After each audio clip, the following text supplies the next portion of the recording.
Le voyageur pressé ou le touriste négligent qui voit de son avion se dessiner les terrasses d'Alger ne découvre de l'Algérie que les architectures d'une ville européenne et les plaines partagées en domaines rectilignes.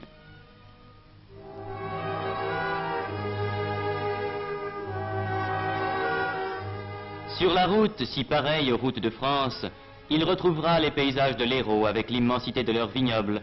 Il reconnaîtra dans les villages qu'il traverse de vrais villages français dont l'exotisme n'apparaît qu'au costume des citadins.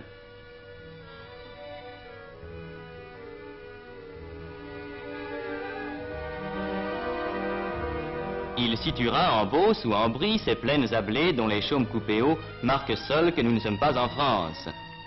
Ce voyageur ne connaît pas la Kabylie, mais arrivant d'Alger par une route sans histoire, il en ouvrira la porte avec le marché de Tizi Ouzou.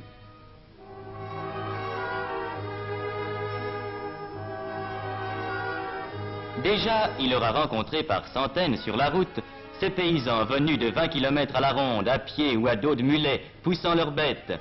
Et il se trouvera soudain au détour de la route, devant une foule bigarrée d'où monte une immense poussière et un infini brouhaha.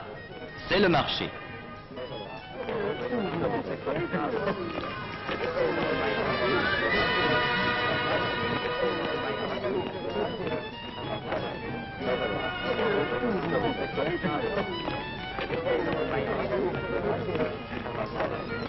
Là, 10 000 hommes peut-être se coudoient au plus près entre les bêtes attachées tête à tête et les échoppes en plein air où les artisans du coin offrent leurs marchandises. Là se rassemble pour une journée tout ce qui se vend et tout ce qui s'achète. Là se retrouvent tous les donneurs de nouvelles et aussi tous les marchands d'orviétans. Et comme les femmes kabyles restent au village, c'est aux hommes qu'il appartient de faire les achats, même les plus strictement féminins, qu'ils découvriront avec orgueil ce soir devant une famille émerveillée. Lieu de discussions infinies entre acheteurs et marchands, immense rendez-vous auquel toute la région chaque semaine est fidèle. Seuil pittoresque et coloré, seuil bruyant et agité d'une Kabylie laborieuse et secrète.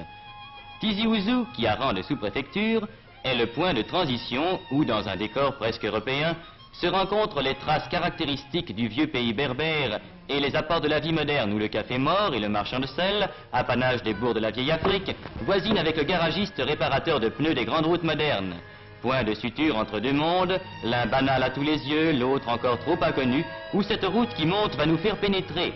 Car déjà s'amorcent les premières côtes de Kabylie, avec cette route magnifique dont les lacets découvrent à chaque tournant un paysage plus vaste. Cette route, vieille aujourd'hui d'un siècle, a son histoire. Elle fut construite en 27 jours par les bataillons du maréchal Randon. Elle nous mènera à Fort National, l'ancien Fort l'Empereur, la première née des villes françaises en Kabylie, centre aujourd'hui d'une commune de plein exercice et d'une commune mixte qui groupent ensemble près de 90 000 âmes. Fort National est aussi l'un des centres d'où partent vers la France les Kabyles qui s'expatrient temporairement pour chercher travail et fortune.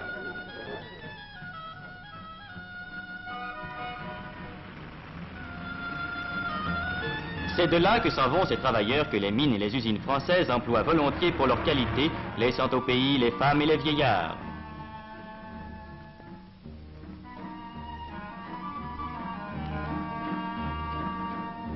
Et l'on comprendra l'importance de cet exode au bureau de poste de Fort National, lorsqu'on saura qu'il assure chaque mois la distribution de quelques 30 millions de mandats envoyés de France à leurs familles par les travailleurs kabyles.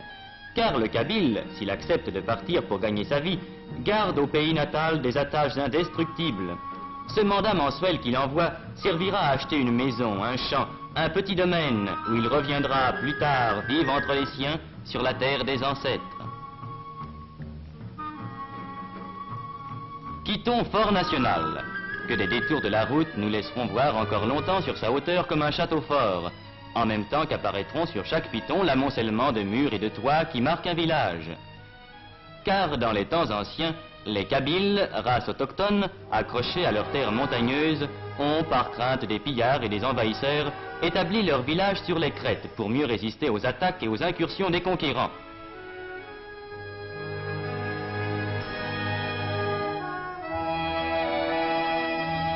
Le sol, abrupt mais verdoyant, permet l'élevage, et il n'est pas de famille qui n'ait ces quelques moutons que garde un petit berger aux yeux rieurs.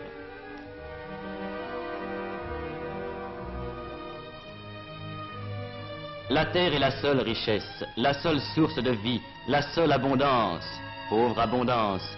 Champs de Kabylie à flanc de coteaux, cultivés à force de peine, champs maigres qui laissent pousser de maigres moissons de seigle ou d'orge, d'où pendant des siècles le peuple kabyle a tiré son pain. Mais sur ces pentes, l'olivier abonde. L'apport français a développé dans le cadre familial cette culture qui donne à la Kabylie une part de son décor et une part de sa nourriture. À la saison des récoltes, on peut voir sur toutes les pentes ces groupes joyeux occupés à la cueillette, à laquelle tout le monde prend part.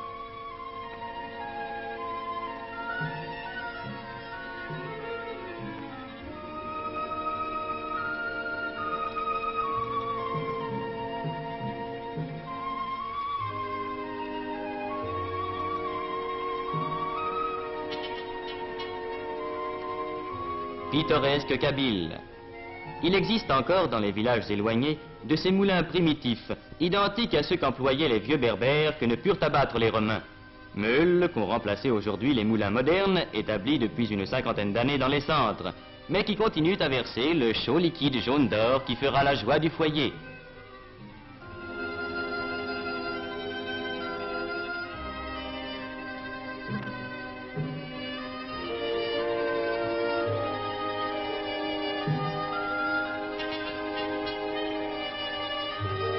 Nous nous arrêterons un instant auprès de la meule ancestrale. Nous regarderons couler le beau sang des olives, cette richesse liquide et parfumée dont l'odeur emplit à la saison chaque maison de Kabylie. Nous suivrons cette vieille chargée qui, comme autrefois, s'en va avec son fardeau vers son village haut perché.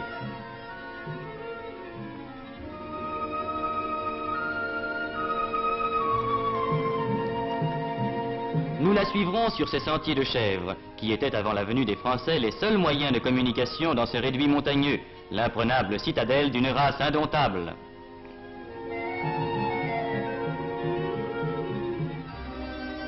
Nous parviendrons avec elle au village qui a souvent gardé son allure ancienne, avec ses chemins étroits entre les murailles, ses fileuses au seuil des portes et son grand air de dignité robuste.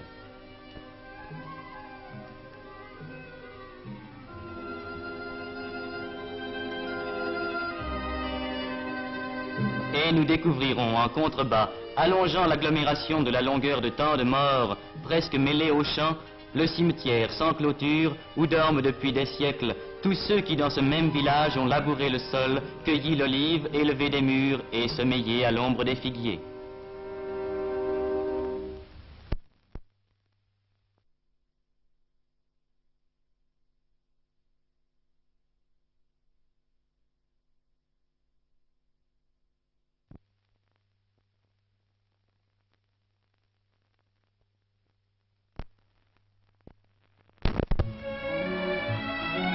Sur notre route s'ouvre la forêt.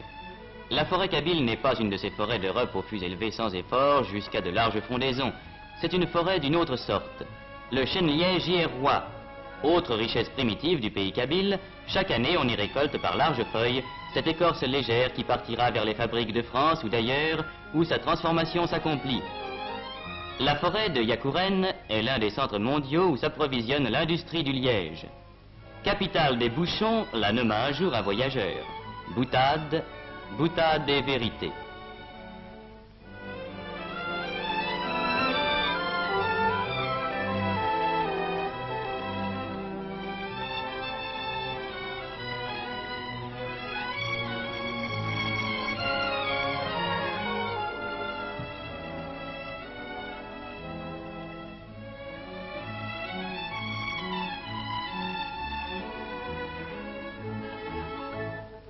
Reprenons la route.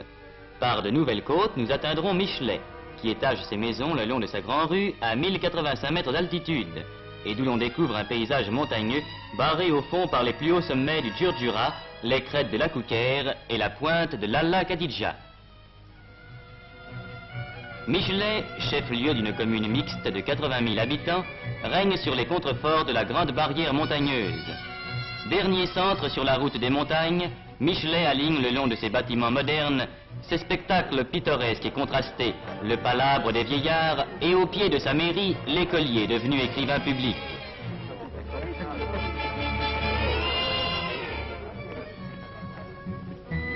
Ici, comme en d'autres centres de Kabylie, la prévoyance française a créé un dispensaire, régulièrement fréquenté par la population, dont la mortalité enfantine se trouve aujourd'hui considérablement réduite. En Kabylie aussi, l'apport français a été de créer pour ce peuple terrien une école d'arboriculture, où jeunes Français et jeunes Kabyles apprennent l'art complexe de la greffe et de la plantation, la science de l'arbre qui dans l'avenir décuplera peut-être la richesse de la Kabylie en faisant un vaste verger.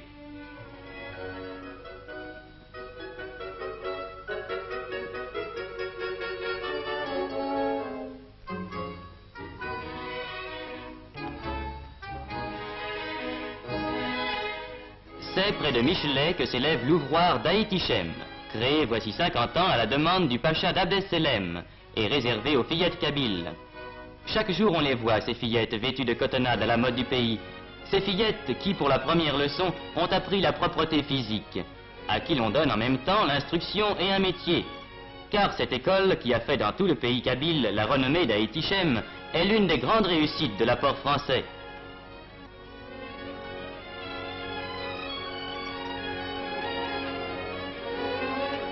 Ces fillettes, une fois sorties de l'école, font prime sur le marché du mariage.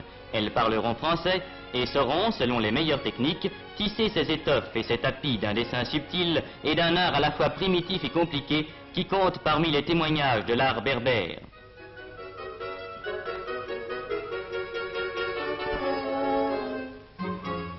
Mais ces fillettes témoignent aussi de l'importance qu'a prise en Kabylie l'assistance médicale depuis 100 ans. À Michelet, et c'est un exemple entre autres, les fillettes d'Aït-Ichem vont régulièrement subir un examen de santé à l'hôpital Sainte-Eugénie, où le personnel et le matériel répondent aux plus extrêmes exigences.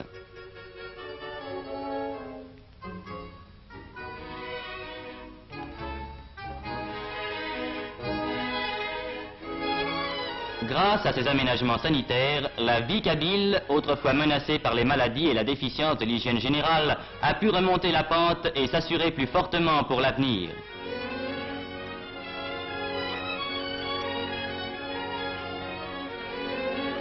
La population, si elle a longtemps marqué une certaine répugnance pour les soins de la médication européenne, s'y est maintenant habituée, et hommes et femmes font maintenant très couramment appel aux services installés par l'administration française. Certes, tout n'est pas fait en Kabylie, et l'essor de ce pays difficile ne pourra arriver à son plein développement qu'à la suite de très gros efforts. Mais c'est une marque de la continuité de cet effort que ces adductions d'eau, que ces barrages qu'on voit peu à peu surgir dans les vallées encaissées. Demain, ils permettront de créer dans tous ces villages perchés sur leurs pitons, grâce aux centrales électriques dont certaines sont déjà en action et d'autres en plein achèvement, plus de travail et plus de bien-être.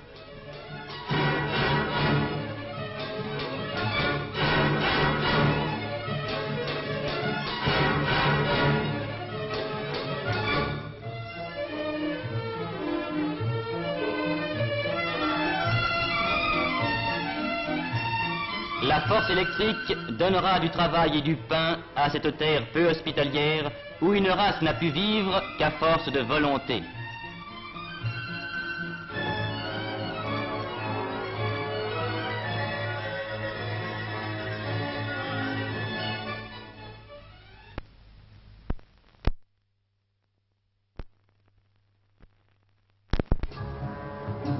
Déjà, la route qui permet les échanges, qui facilite les transports, a été le premier bienfait. Le Kabyle, enfermé dans ses montagnes et qui n'avait que des sentiers, en connaît maintenant le charme et l'utilité. Grâce à elle, les voisinages sont plus fréquents, les transactions plus commodes. Au pied même du Djurdjura, le marché de Djemma a vu croître ses échanges et sa clientèle habituelle. De bien loin, grâce à la route, affluent à Djemma les bergers des montagnes et les artisans des villages. Au milieu d'une forêt d'oliviers, au bord d'une rivière qui ne tarit jamais, le marché de Djemma mêle la foule bruyante des marchés de tous les pays autour des éventaires pittoresques. Le potier y étale sa vaisselle. Le tailleur y coud son vêtement, dans ce mouvement continuel de marée humaine, au son du marteau du maréchal qui ferre des mules à grands coups.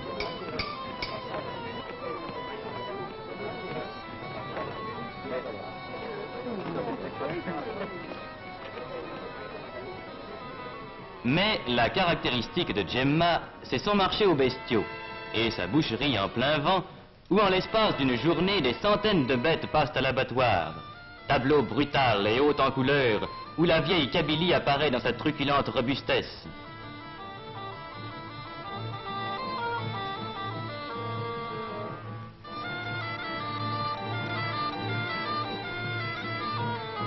C'est là qu'avant le départ, on se régalera d'une brochette savamment découpée, savamment préparée, savamment cuite. Le régal du marché d'Afrique. Et ce sera le soir sur la place vide, l'heure des charognards, ces auxiliaires gratuits de la voirie qui feront place nette. Abandonnons aux charognards le marché de Djemma et poursuivons notre route vers les villages des Béni Yéni. On ne connaîtrait pas la Kabylie sans avoir vu ces 6 villages qui en sont proprement le cœur. Sans doute, depuis l'ère française, les villages ont changé. La dure silhouette du château d'eau qui domine Aït Larba en est le premier témoignage. Car aujourd'hui, ces 6 agglomérations qui groupent la plus forte densité humaine en pays kabyle, 248 habitants au kilomètre carré, connaissent sur leur sommet le miracle de l'eau vivante, cette eau qu'il fallait naguère charrier le long des pentes.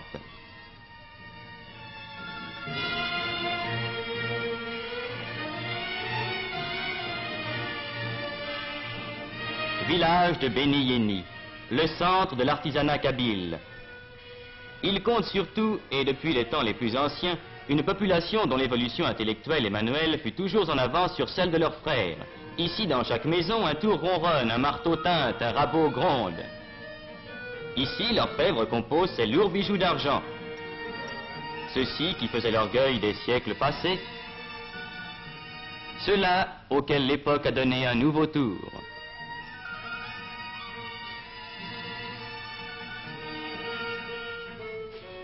Là, l'ébéniste ajuste ses coffrets délicats incrustés de nacre ou d'ivoire, dont les dessins gardent le caractère d'un art particulier resté pur des apports étrangers.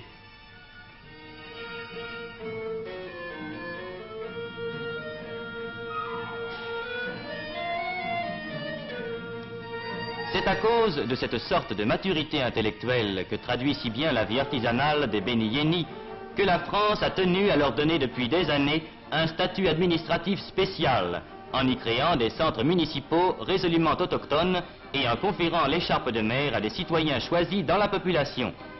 Cette innovation a depuis été grandement élargie, mais ce sera l'orgueil de la Kabylie d'avoir en Afrique du Nord donné les premiers musulmans saints de l'écharpe tricolore. C'est ainsi qu'on peut voir, comme au centre municipal de Tassaf Tougemoun, autour de son maire revenu de Paris après y avoir travaillé des années, un conseil municipal uniquement composé d'enfants du pays, examinant avec compétence les affaires de la commune, réglementant, décidant et statuant avec l'autorité sur l'administration communale.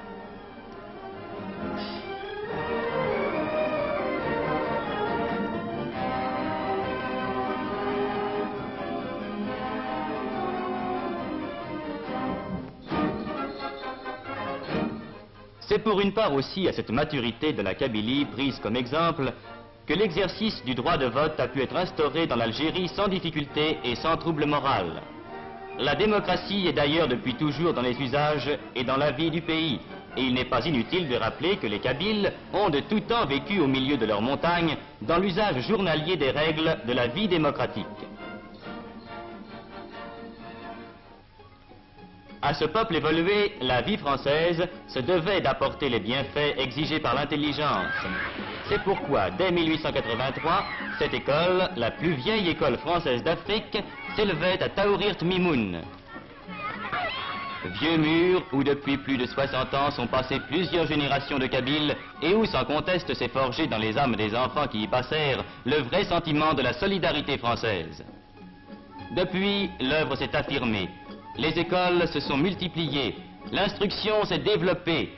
Déjà, la Kabylie fournit des instituteurs, et il n'est pas rare de rencontrer parmi eux des ménages d'instituteurs, lui kabyle, elle française. Ainsi, dans la plus vieille école d'Afrique comme dans la plus récente, cette école destinée aux filles, extraordinaire révolution car jusqu'ici la coutume kabyle s'y opposait, s'opère la grande tâche d'instruction et d'éducation qui assurera au peuple kabyle les gages d'un avenir florissant. Fillettes de Kabylie élevées dans le climat et le goût de l'instruction française, elles seront demain dans leur foyer les meilleures tenantes de la raison française.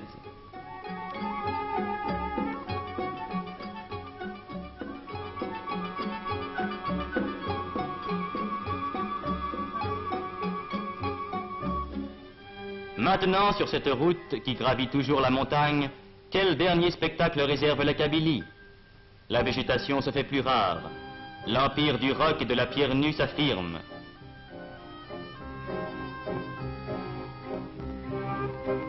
Un dernier village perdu dans sa montagne qui allonge ses toits étrangement plats, prescience d'un autre monde.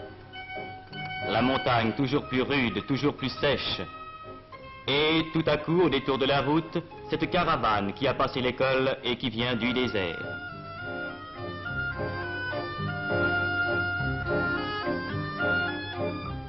Un cèdre soudain poussé en plein rocher et dont la présence signale que nous arrivons à l'altitude de 2000 mètres. Maintenant, c'est seulement le silence, la fin de toute vie, la haute solitude. Nous sommes aux confins du pays kabyle, le Djurdjura borde l'horizon, au-delà commence le sable, le pays sans vie, le grand désert.